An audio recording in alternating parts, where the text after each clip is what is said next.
The first time I saw her, she was standing in the middle of a battlefield that had already gone silent.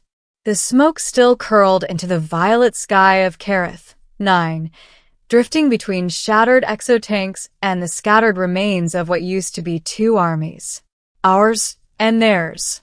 And she stood alone, not hiding, not wounded, not afraid, waiting. I tightened my grip on my pulse rifle, even though the targeting reticle kept flickering uselessly across my visor. Something about her disrupted the tech. Something unnatural. "Command, I have visual," I whispered. Static answered me. Of course. It had been static for hours. I swallowed hard and took a step forward. That was when she turned. Her eyes, if you could call them that, caught the dim light of the dying sun. They weren't human, not even close. They shimmered with layers, like deep water reflecting multiple stars at once. Her skin had a faint, luminous quality, like moonlight pressed into flesh. And the armor she wore wasn't metal, it was grown. Alive. She didn't raise a weapon. Instead, she studied me. Then, calmly, she spoke. "You are late." The translator embedded in my suit struggled for a second before resolving her voice into something I could understand. It sounded almost human, but there was a harmonic undertone beneath it, like multiple voices speaking at once. "I wasn't aware I had an appointment," I replied cautiously. Her lips curved slightly. "Everything living has an appointment with me, eventually." That should have terrified me. Instead, I found myself stepping closer. "Are you the commander?" I asked. "I am the end of your war," she said. The way she said it, there was no arrogance, no threat, just certainty. I raised my rifle. "Then you're coming with me." She looked at the weapon as if it were a child's toy. "No," she said softly. "You are coming with me." Before I could react, the ground beneath my feet shifted. Not physically. Not exactly. It was like reality itself folded. When I opened my eyes again, I wasn't on the battlefield anymore. I was inside something alive. The walls pulsed faintly with bioluminescent veins, casting soft light across a chamber that felt both organic and impossibly vast. The air was warm, carrying a faint scent of something sweet and metallic. And she was there, standing at the center of it all, as if she had always been there. "What did you do?" I demanded, trying to steady my breathing. "I brought you where you belong," she said. "That's not how this works." "It is now." I scanned the room for exits, but there were none. Just smooth, living surfaces that shifted subtly, like breathing tissue. "Am I a prisoner?" I asked. She tilted her head. "Do you feel imprisoned?" "Yes." "Then you are." I clenched my jaw. "Let me guess. You're going to interrogate me, extract intel, maybe dissect me for study." Her expression softened, almost amused. "You think too small, human. Then what do you want?" She stepped closer, and for the first time I noticed the details. The faint patterns beneath her skin, like constellations moving slowly. The way her presence seemed to bend the space around her, subtly warping light and sound. "I want to understand you," she said. "You wiped out an entire fleet to understand us?" "I ended a conflict that would have consumed both our species," she corrected. "Understanding comes after survival." I exhaled slowly. "So why me?" Her gaze locked onto mine. "Because you did not run." "I didn't have time to run. You had time to fear," she said. "But you did not let it control you." I didn't know what to say to that. She studied me for a moment longer, then turned away. "You will remain here," she said. "You will be cared for, observed, learned from." That sounds a lot like imprisonment. It sounds like purpose. I stepped forward. "And if I refuse?" She stopped. Then, without turning around, she said the words that would haunt me long after. "You'll sleep beside me tonight." I didn't sleep. Not at first. The chamber she led me to was different. Softer. Warmer. The walls pulsed gently, like a heartbeat. At the center was a structure that resembled a bed, though it was grown from the same living material as everything else. And she was already there, reclining, waiting. You expect me to just lie down? I asked. Yes. Next to you? Yes. I hesitated. Every instinct screamed that this was wrong, dangerous, insane. But another part of me, the part that had stepped forward on that battlefield, was curious. What happens if I don't? I asked. She looked at me, and for the first time, there was something vulnerable in her expression.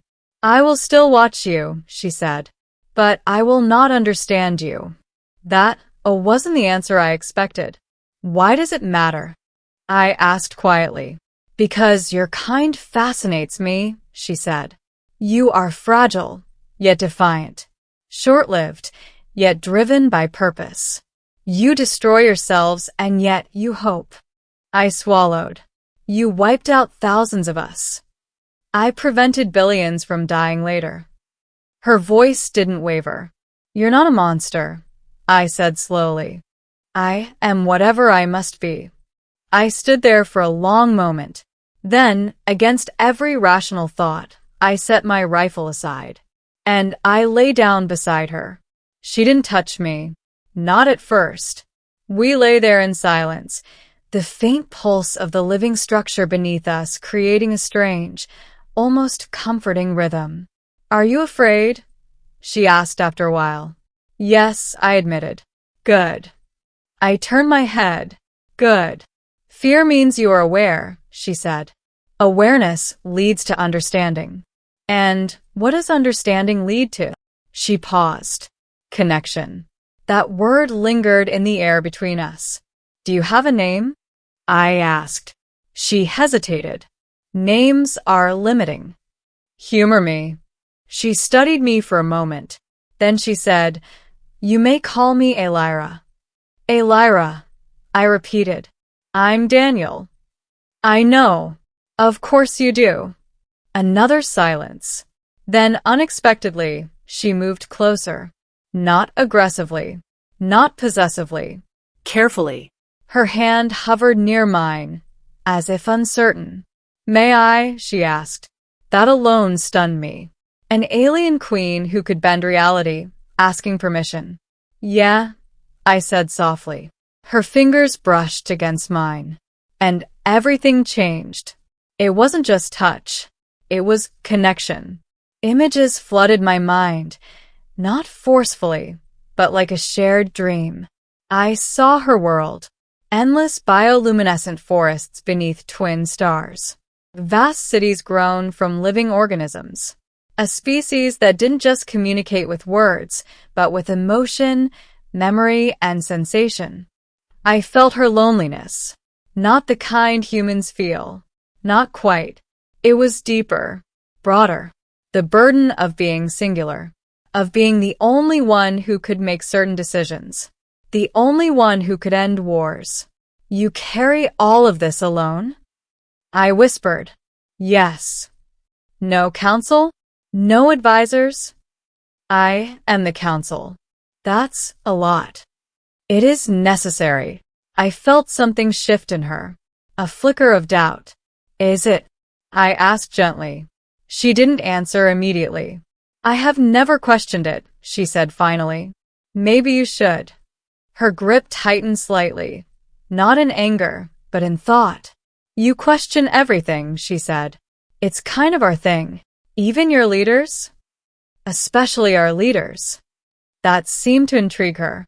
Why? Because power without accountability gets people killed. She went very still. And yet, she said slowly, your species still wages war. Yeah, I admitted.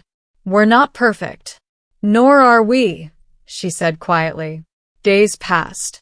Or what felt like days. Time worked differently in her world. She asked questions constantly. About humanity. About emotion. About choice. And in return, She showed me more of her own kind.